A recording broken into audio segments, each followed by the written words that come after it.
Bismillahirrahmanirrahim. Assalamualaikum warahmatullahi wabarakatuh. Waalaikumsalam warahmatullahi wabarakatuh. Ini nggak perlu. Tidak, taruh sini aja. Ini untuk apa? Oh, suara sini. Innal hamdalillah nahmaduhu wa nasta'inuhu wa nastaghfiruhu wa nastahdihi wa natubu ilaihi wa na'udzu billahi min shururi anfusina wa min sayyiati a'malina may yahdihillahu fala mudilla lahu wa may yudlil fala hadiyalah. Asyhadu an la ilaha illallah wahdahu la syarika lah wa asyhadu anna Muhammadan abduhu wa rasuluh sallallahu alaihi wa ala alihi wa ashabihi wa man ihtada bi sunnatihi ila yaumiddin wa sallama tasliman mazida. Ya ayyuhalladzina amanu taqullaha haqqa tuqatih wa la tamutunna illa wa antum muslimun. Amma ba'du fa inna asdaqal hadithi kitabullah wa khairul huda huda Muhammadin sallallahu alaihi wa ala alihi wa sallam wa syarrul umuri muhdatsatuha fa inna kulla muhdatsatin bid'ah wa kulla bid'atin dhalalah wa kulla dhalalatin finnar. Muhadaratuna al-yawma yaumin yaum as-sulasa. Tidak perlu diterjemahkan? Geleng-geleng kepala nanti. Hari Selasa tanggal 2 apa? 2 Agustus. Mana pikirannya nih? 2 Agustus 2022 bulan Muharram sekarang 1444 Hijriah, tanggal berapa? Tanggal 4, beda 2 hari. Ya, bagi yang mau puasa hari Asyura, Nabi SAW bersabda, "Siyam yaumi Asyura ahtasibu 'ala Allah yukaffiru sanatal lati qablaha atau qablahu."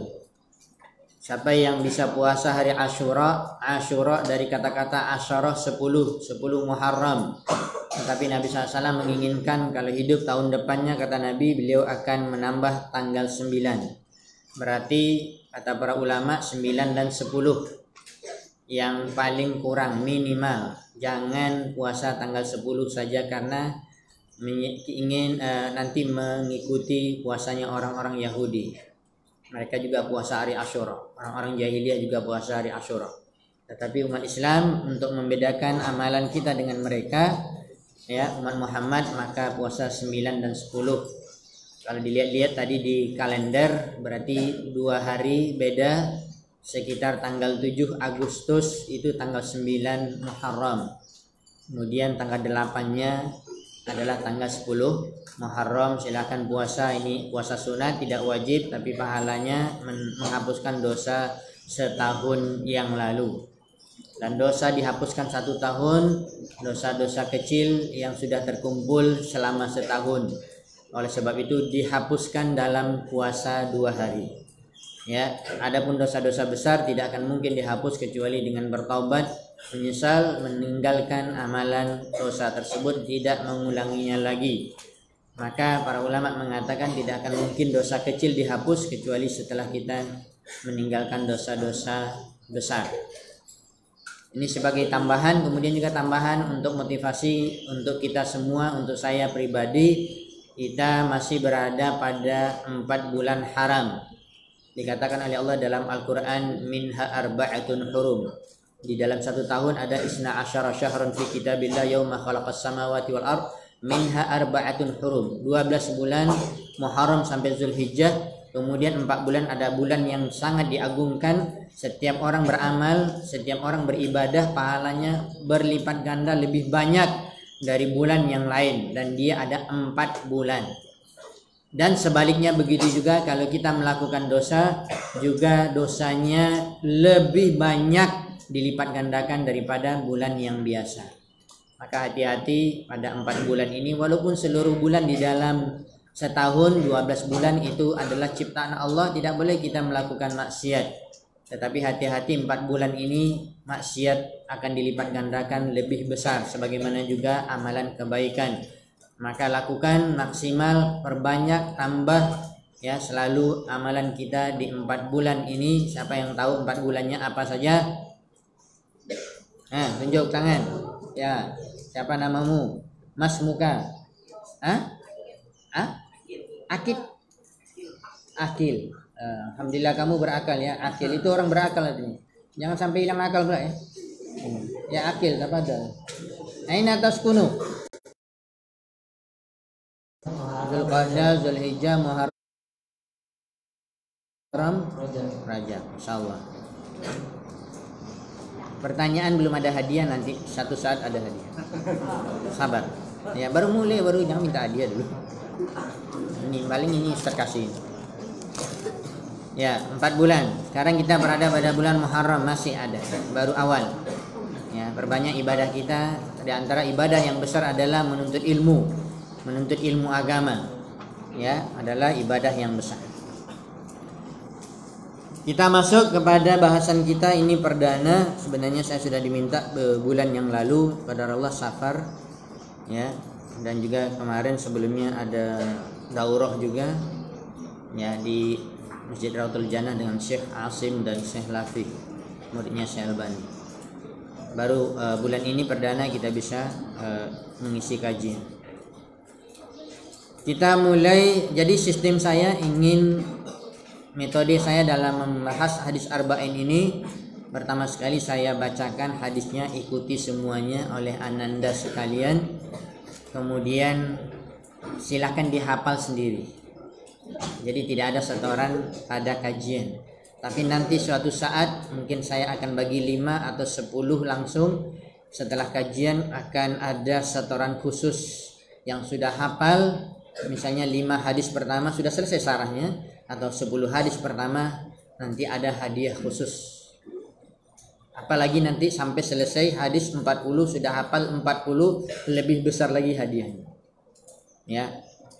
Siap? Insyaallah hafal. 40 hadis itu sedikit. Ya, 40 hadis itu sedikit. Ulama dahulu hafalnya berapa hadis? 500.000 hadis hafalnya. Baru 40 saja sudah cengeng. Ya, mental tempe. Setiap tahun diadakan musabaqah hadis yang diadakan oleh Yayasan Ar-Rajihi dari Saudi, dan resmi dari Kerajaan Arab Saudi, itu hafalan 500 hadis. Ya, silakan anda sini kalau memang mau didaftarkan ya, tapi memang memiliki kemampuan untuk menghafal, biasanya diberikan muqarrar kitabnya itu 2 bulan atau 3 bulan sebelum musabaqah, tapi dengan syarat diterima dulu kita, misalnya dari SMPIT, taruhlah misalnya dari SMPIT, tapi ada yang menghafal hebat, bagus ya, kasih berapa orang, kemudian hafal ya 500 hadis, siap untuk berangkat ke Jakarta, tiket, menginap di hotel dan semuanya ditanggung, makan insya Allah ditanggung, apalagi yang suka makan ya, itu pulang-pulang nanti nggak tahu udah kayak balon ya. Jadi insya Allah ini motivasi terbesar dan hadiahnya luar biasa ya. Yang juara 1 itu kalau tidak salah ada hadiah umroh atau apa, bahkan juga puluhan juta dikasih duit. Intinya adalah masuk kita kepada hadis ini. Mari kita baca bersama hadis arba'in ini. Ikuti al-hadisul awal. Al-hadisul awal. An Amiril Mu'minin. An Amiril Mu'minin. Abi Hafsin. Abi Hafsin. Umar bin al-Khattab radhiyallahu anhu. Umar bin al-Khattab radhiyallahu anhu. Coba baca Umar apa? Ulangi Umar apa? Baca. Keluarkan suaranya. Ya. Di sini dalam baca kitab Umar bin al-Khattab, jangan dipisah. Umar bin al-Khattab salah. Dibaca kitab salah. Disambung Umar bin al-Khattab radhiyallahu anhu qala. Sami'tu Rasulullah sallallahu alaihi wasallam yaqulu.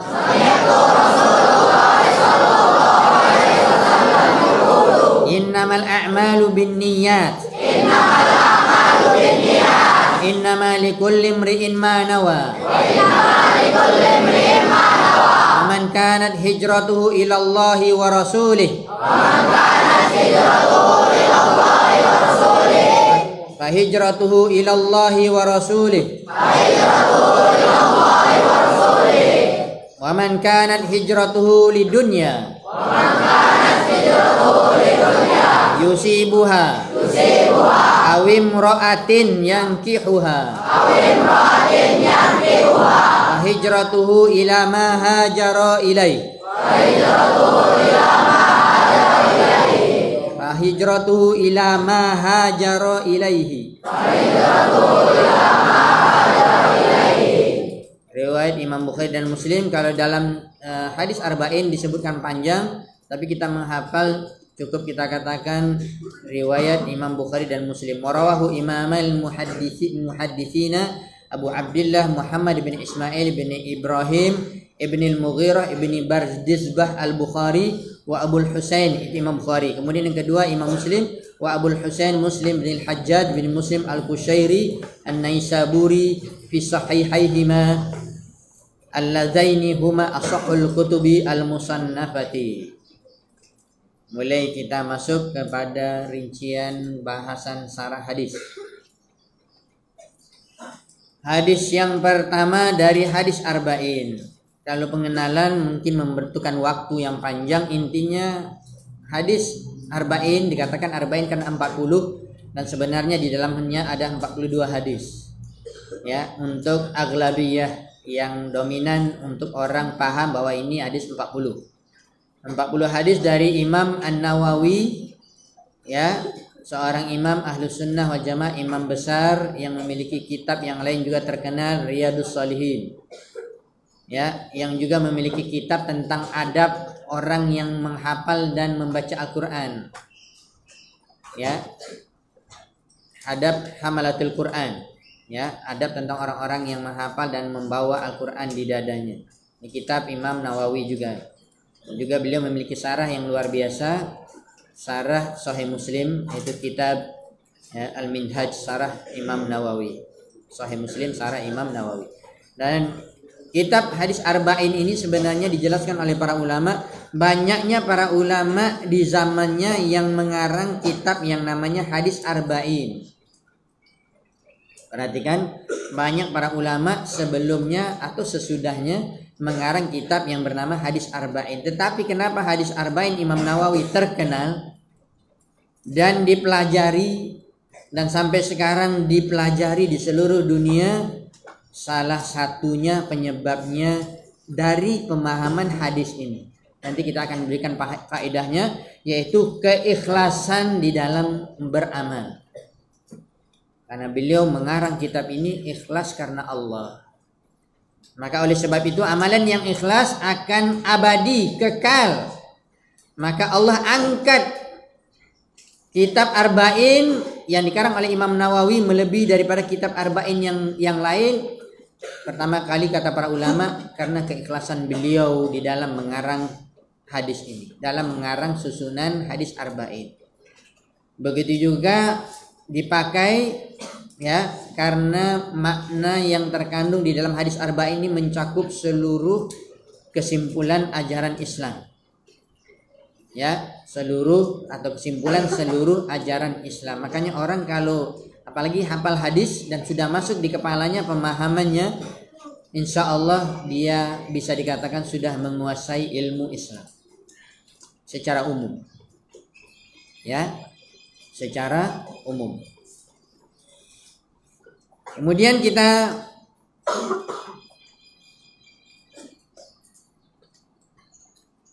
lanjutkan hadis ini, ya, diriwayatkan oleh seorang yang sangat mulia, Amirul Mukminin, khalifah yang kedua, kunyahnya Abu Hafsin.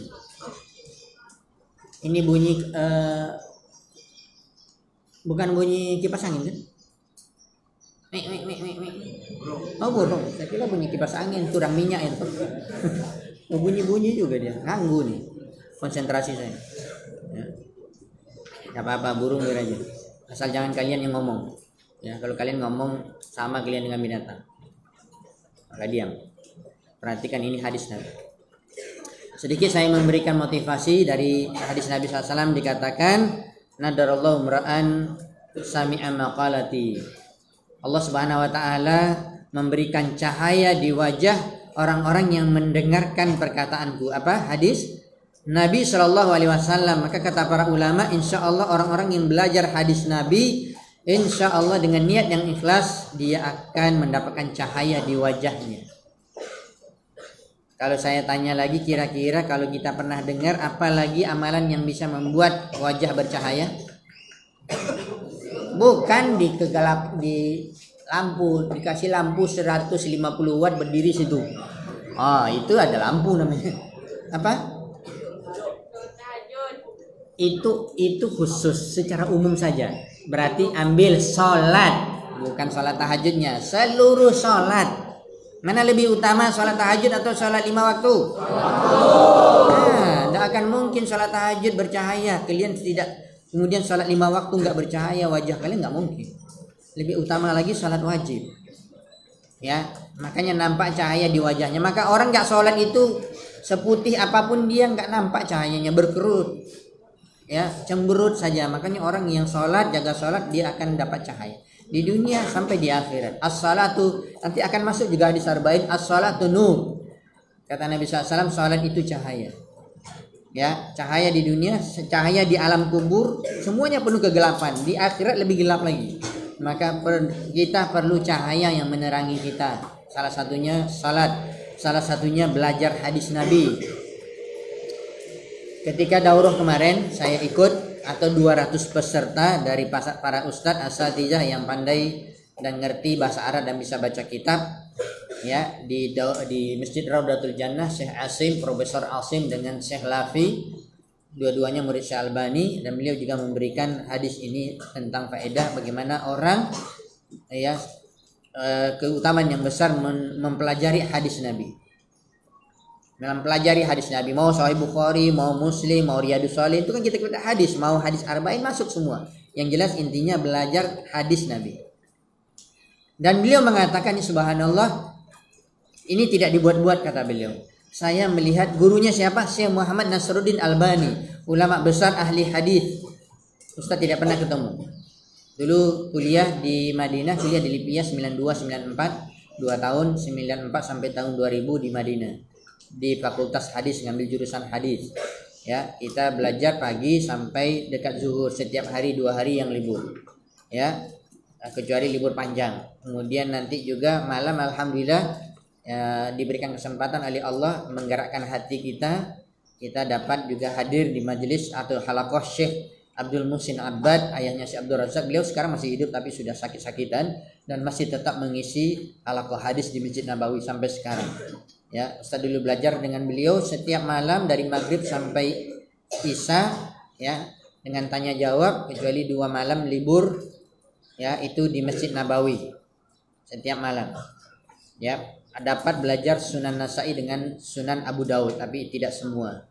Tamat 6 tahun, pulang dan tidak bisa nyambung lagi duduk di halaqah Syekh. Tetapi intinya orang-orang yang duduk di majelis-majelis hadis, ya, dan mereka membaca hadis Nabi SAW atau mendengar, mereka akan diberikan cahaya. Dan Syekh Lafi mengatakan, demi Allah saya melihat muka Syekh Albani bercahaya. Bahkan dia mengatakan terakhir beliau sebelum habis daurah, beliau mengatakan di dalam penjelasan tentang bagaimana Syekh Albani, dia sempat sebelum dia meninggal sakit parah, masuk ke ruangan ICU. Ya, tidak ada atau kamar khusus. Kalau masuk ke dalamnya mengunjungi Syekh, itu sangat banyak murid-muridnya, ribuan. Ya, dan dipersilahkan mengunjungi Syekh ke dalam rumah sakit, masuk mengunjungi beliau, tetapi misalnya 5 orang, 10 orang, karena terlalu ramai nggak boleh. Dan pas sampai giliran Syekh Lafi yang isi kemarin daurah kita para ustadz, beliau mengatakan, demi Allah saya baru mau masuk, saya lihat muka Syekh itu bercahaya. Karena apa? Karena beliau itu mengajarkan hadis Nabi dan membela hadis Nabi dan menjelaskan bagaimana hadis palsu, ditinggalkan hadis lemah dan diamalkan hadis sahih, hadis hasan. Dan luar biasa khidmat beliau terhadap sunnah Nabi SAW dalam ilmu hadis. Antum tahu belajar Syekh Albani seperti apa? Mempelajari hadis, beliau itu masuk ke pustaka dulu awalnya adalah di Syam, Syria, sebelum beliau pindah ke Yordania. ya itu setiap hari bisa sampai 14 jam duduk untuk membuka dan mempelajari dan membaca menulis kitab-kitab hadis di pustaka itu 14 jam sehari.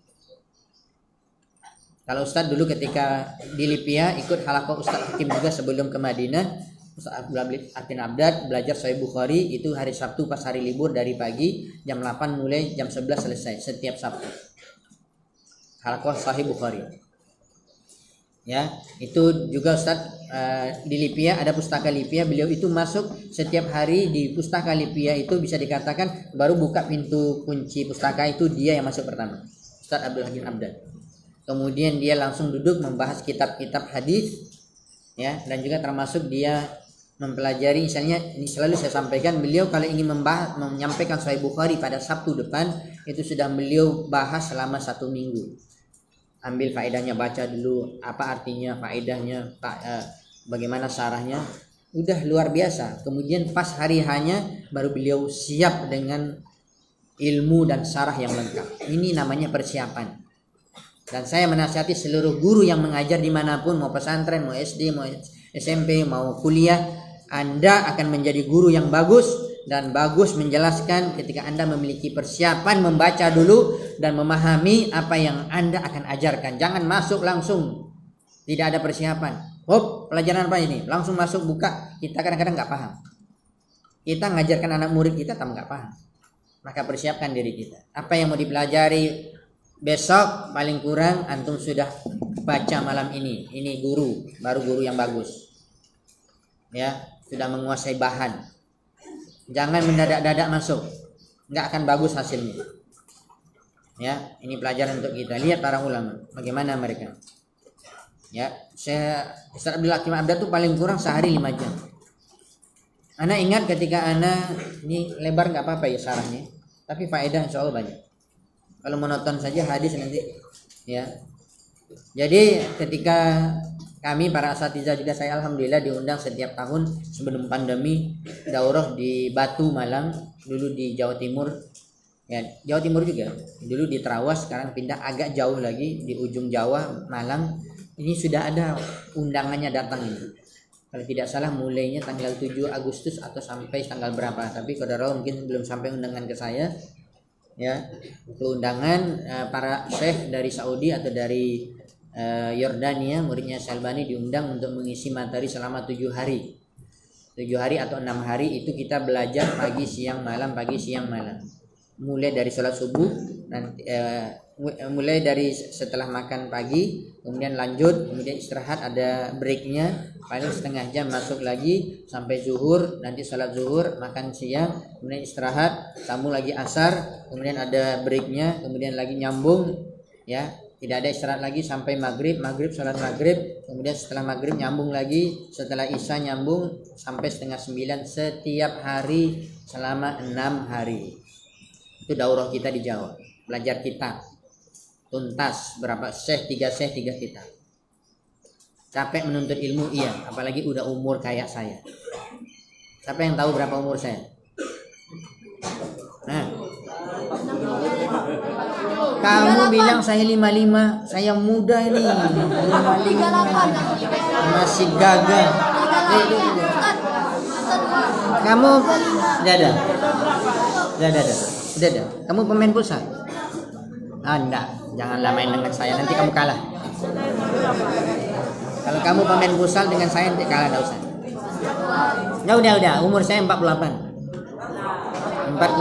tahun. Kamu ini nilai saya 55 dari mana?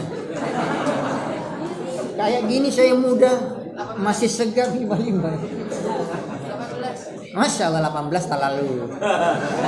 Nanti bahaya. Nanti lewat keluar nanti lihat semua gadis-gadis 18 tahun itu bahaya. Ya, kita lanjutkan. Ya, kemana tadi sarannya? Dan apa tadi saya bilang? Bukan contohnya orang yang belajar ilmu hadis. Ya. Ya, daurah pas yang ngisi daurah di Terawas di Malang waktu itu Syekh Sa'ad Sasri. Beliau ini kibar ulama, masih muda, termuda, ulama besar Saudi dan duduk di majelis fatwa di kerajaan Arab Saudi. Pakar usul fikih. ya, pakar, sangat pakar dalam usul fikih. Kemudian saya yang bertanya langsung, saya ngomong bahasa Arab, Syekh, antum itu kira-kira kalau belajar setiap hari membaca berapa jam? Dia katakan, ana setiap hari membaca 12 jam. Baca kitab 12 jam sudah seperti itu ulama. Udah ulama dia baca kitab, ya, membahas 12 jam setiap hari. Saya katakan, Syekh, beri kami nasihat bagaimana kami semangat dalam membaca. Ya. Dan saya katakan, kenapa Syekh, kalau saya ini membaca mungkin 1 jam 2 jam itu pun sudah maksimal, ataupun buat ngantuk capek. Kata dia, itulah ya bedanya, kamu itu berarti semangat kamu kurang, kata dia. Dia katakan langsung ke saya, kamu itu semangatnya kurang. Maka seperti itulah kita. Ya, maka kalau kita katakan termasuk kunci dalam menuntut ilmu apa? Nah, mau masuk ilmu kuncinya apa? Kalian satu. Nanti belum masuk hadis niat lagi. Satu tunjuk. Nah, belum. Saya bacakan surat di dalam Al-Quran. Di dalam Al-Quran 5 ayat pertama turun di Gua Hira. Iqra bismi rabbikal ladzi khalaq.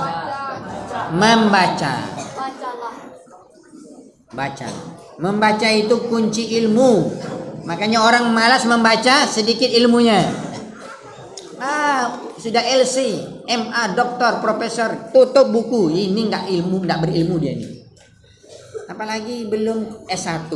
Apalagi cuman baru S1. Apalagi kamu S saja belum dapat. Malas baca, dikasih suruh baca. Nah, baca buku sebelum ujian. Panjang. Aduh, mental tempe. Gimana kita dapat ilmu? Baca dan baca. Kalau mau berilmu itu rajin membaca. Ya. Harus rajin membaca. Jadi ini sebagai faedah. Kemudian subhanallah, belum lagi keutamaan kita mempelajari hadis. Nabi SAW bersabda dalam hadis, mungkin selalu kita dengar. Di hari Jumat salah satu amalan yang disunahkan untuk diperbanyak apa? Berselawat. Kata Nabi SAW, apa keutamaan selawat? Orang yang semakin banyak membaca selawat, apa faedahnya? Semakin dekat dengan Nabi, mendapat syafaat. Semakin dekat dengan Nabi. Pertanyaannya, ketika kita membaca hadis Nabi SAW, hadis pertama, qala Rasulullah sallallahu alaihi, ada selawat di situ? Satu hadis, nanti 2 hadis, belum lagi dalam syarah kita selalu ngomong sallallahu alaihi wasallam, kita selalu ngomong sallallahu alaihi wasallam. Maka orang yang mempelajari hadis Nabi paling banyak berselawat kepada Nabi. Sudah jelas, sudah pasti. Ya, dan banyak keutamaannya. Maka jangan kita lari dari majelis hadis. Majelis hadis itu majelis yang mulia, ya, majelis yang akan mendatangkan pahala yang besar karena kita mempelajari hadis Nabi SAW dan ada ucapan-ucapan salawat kepada beliau, ya. Dan ini keberuntungan orang yang mempelajari atau duduk di halaqah hadis, di halaqah hadis, termasuk insyaallah halaqah hadis kita hadis arba'in. Cukup mungkin sebagai tambahan motivasi kita harus banyak mempelajari hadis Nabi Shallallahu Alaihi Wasallam. Kemudian telah kita sebutkan tadi mulai dari pertama Amirul Mukminin yang meriwayatkan hadis ini sahabat, yaitu Abu Hafsin. Abu Hafsin ini adalah kunyahnya. Sampai jam berapa? Berapa menit lagi? 9 menit. Masya Allah, 9 menit belum masuk inti. Kurang ini, harusnya 3 jam.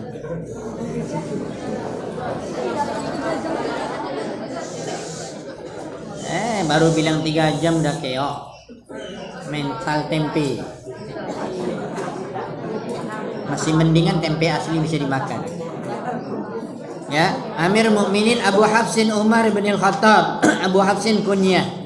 Kunyah ini artinya kita punya nama khusus, Umar punya nama, namanya Umar. Saya minum dulu.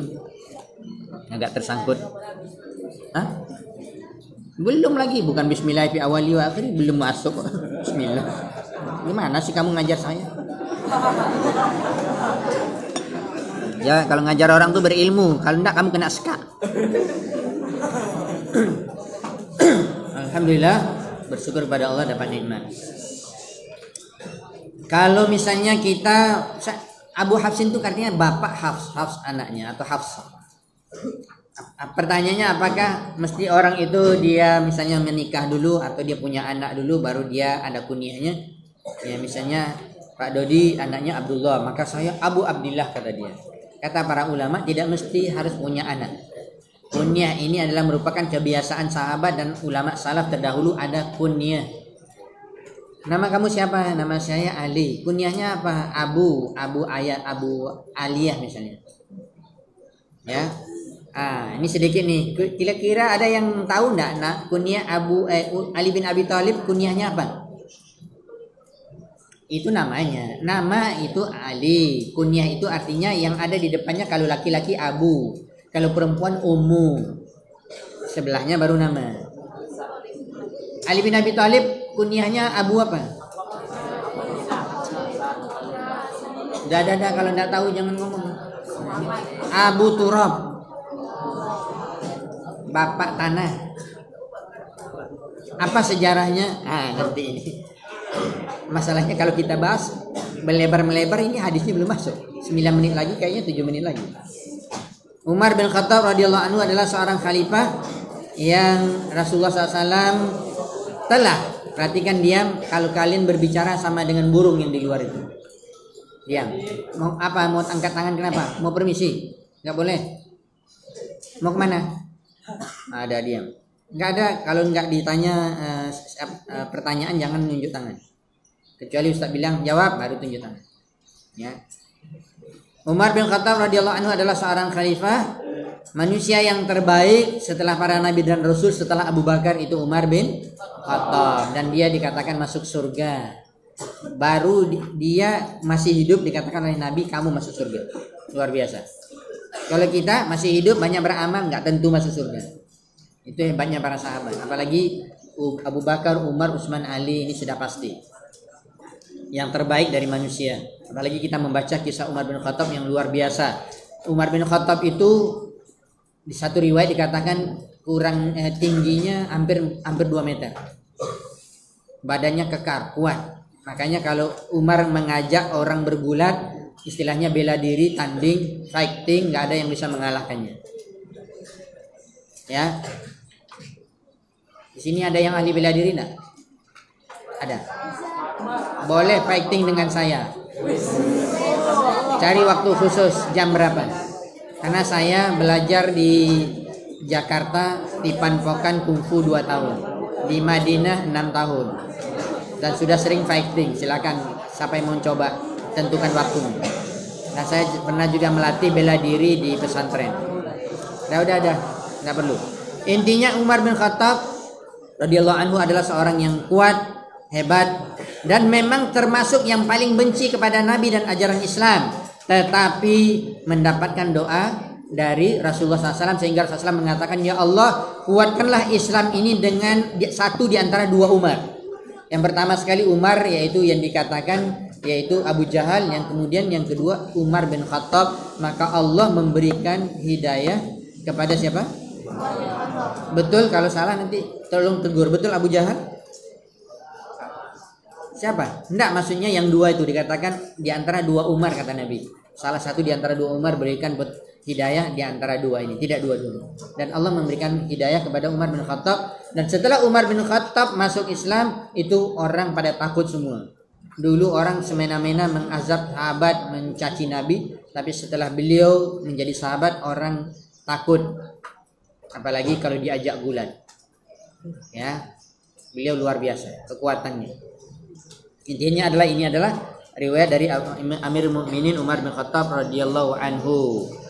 Berkata, sami'tu Rasulullah SAW, saya telah mendengar Rasulullah SAW bersabda, innamal a'malu binniyat, sesungguhnya amalan tergantung daripada niat.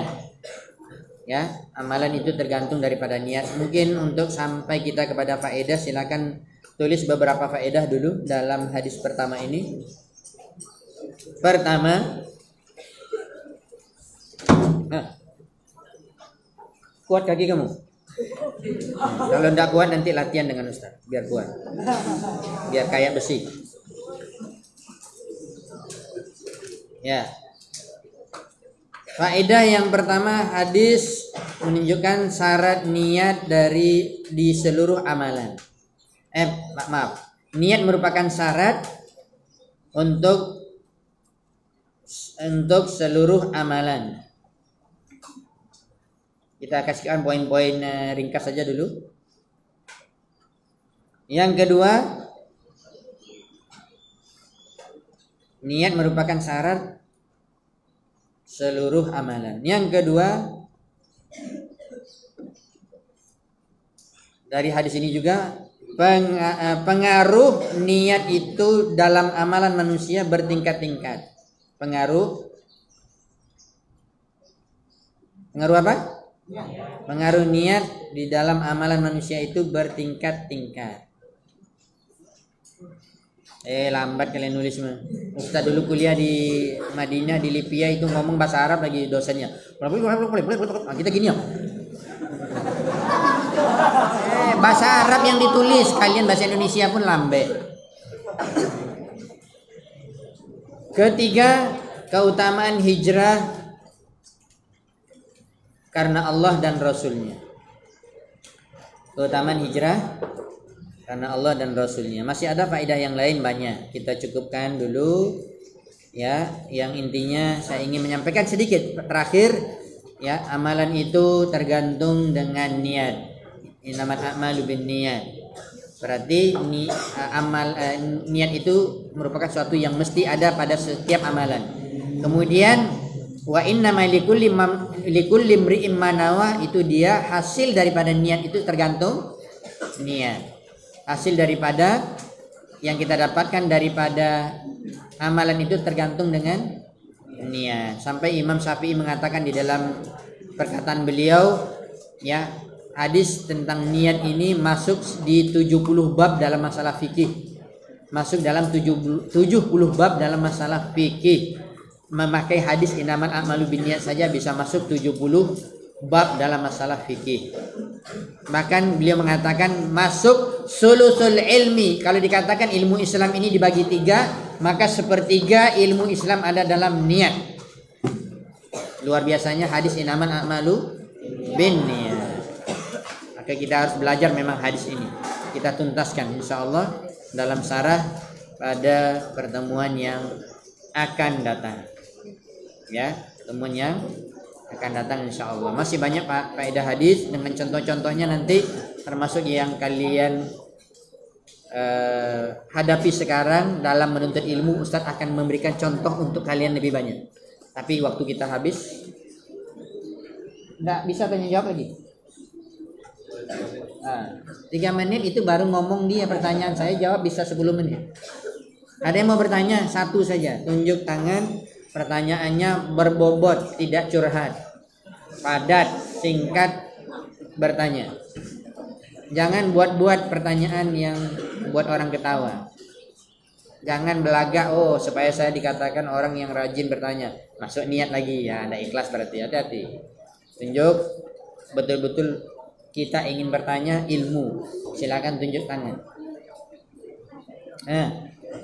Tafadhal, man yas'al, hal min sa'ilin yas'alu, wa illa sanakhtatimu hadzal majlis fi hadzal liqa' al-awwal fi hadzal musalla al-mubarak fi ma'had atau fi madrasah al-mutawassithah Imam Asy-Syafi'i.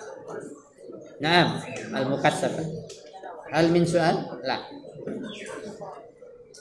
Sudah paham semua ya? Ya, kalau orang yang nggak bertanya itu ada 2 kemungkinan, betul paham atau betul-betul bodoh nggak paham. Itu aja. Saya nggak tahu kalian yang mana.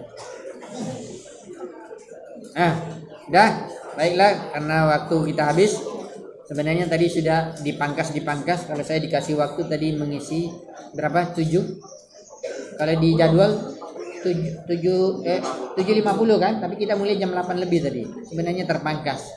Kalau bisa untuk pertemuan yang akan datang nggak ada lagi pertama, tidak apa-apa. Jazakallah khairan Pak Suanta telah memberikan pembukaan pertama. Yang jelas pertemuan akan datang, insyaallah mudah-mudahan saya bisa disiplin masuk tepat sebelum 7.50 dan bermanfaat betul-betul kita isi waktu kita selama yang diberikan waktu, karena waktunya sedikit. ya, searahnya, penjelasannya, faedahnya saya rasa tidak cukup segitu. Ini baru hadis, belum masuk inti dari bahasanya, tapi berikan faedah inti saja. Mudah-mudahan bermanfaat. Allah alam bisawab. Yang benar dari Allah SWT dan Rasulnya, yang salah dari saya, dari syaitan, saya mohon ampun kepada Allah SWT dan mohon maaf apabila ada hal-hal yang tidak pada tempatnya, ya, kata-kata yang tidak pada tempatnya. Al-afu minkum wallahu a'lam bisawab. Wa akhiru da'wana alhamdulillahi rabbil alamin. Wa naqtatimu hadzal majlis al-mubarak majlisil ilmi asy-syar'i bi du'a kafaratil majlis. Subhanallah bihamdika asyhadu an la ilaha illa anta astaghfiruka wa atubu ilaik. Assalamualaikum warahmatullahi wabarakatuh. كانوا قليلا من الليل ما يهجعون وبالأسحار